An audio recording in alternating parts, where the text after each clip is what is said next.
Ladies and gentlemen, there is something that I can't help asking. Is it me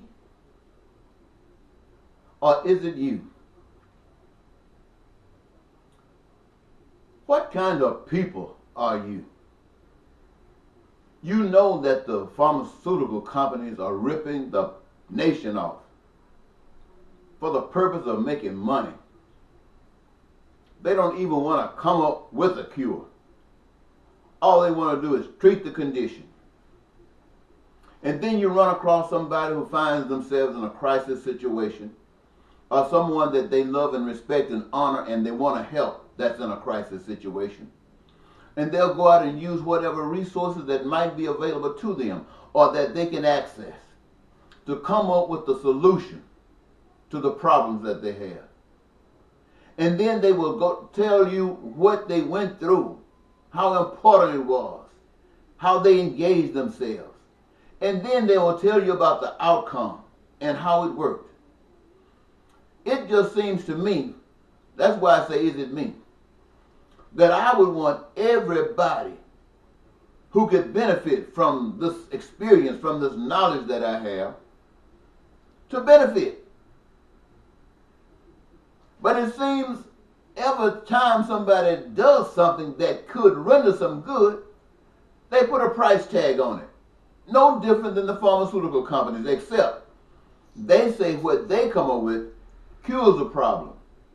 Now, I understand that a lot of research requires that you have to engage a lot of materials that are usually not free.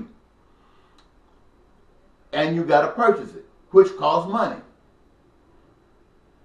And I can understand in a capitalist situation why you might ask for money.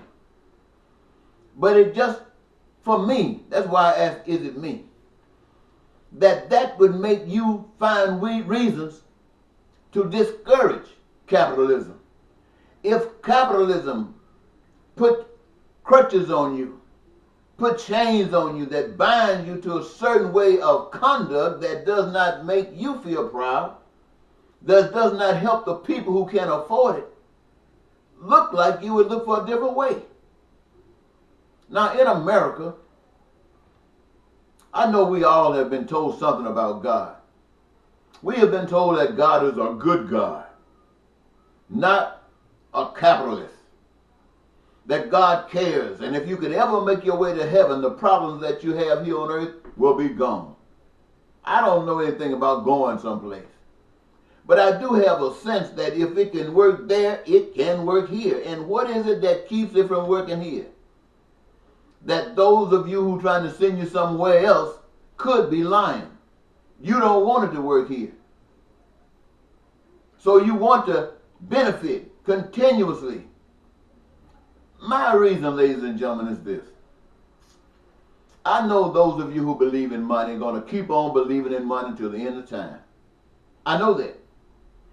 I learned a long time ago to stop believing in money.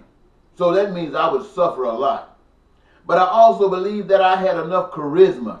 I had enough truth inside of me. I had enough God inside of me. So when I share these things with you, especially those of you who know I'm telling the truth, especially those of you who hoped that what I'm saying would be catchy,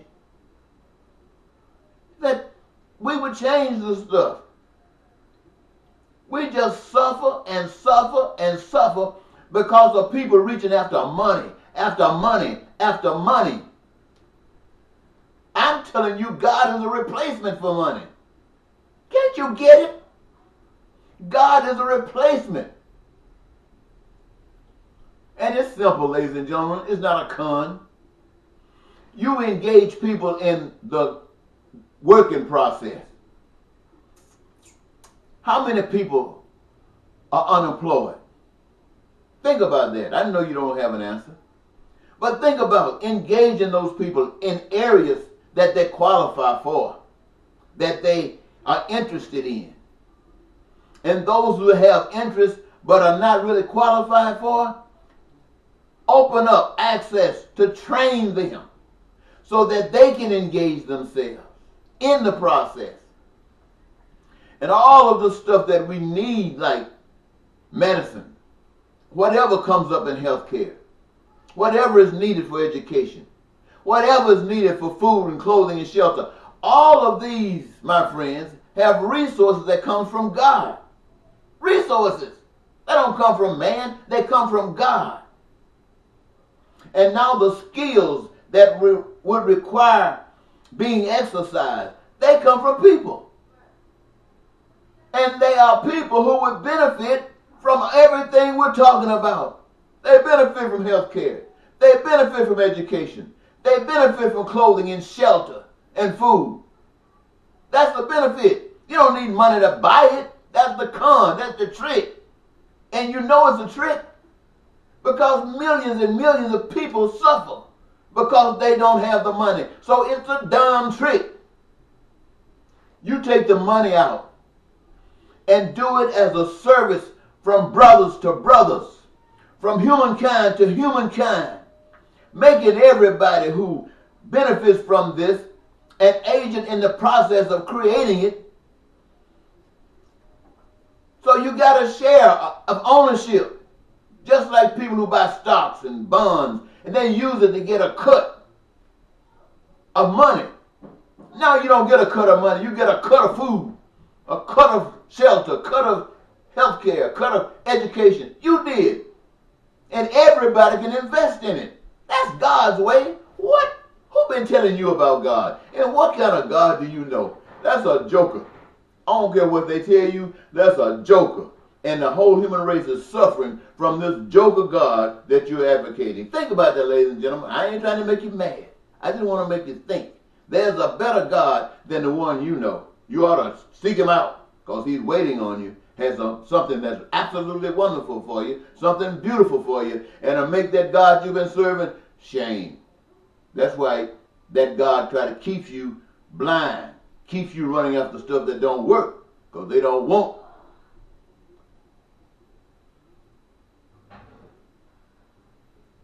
Thank you, ladies and gentlemen.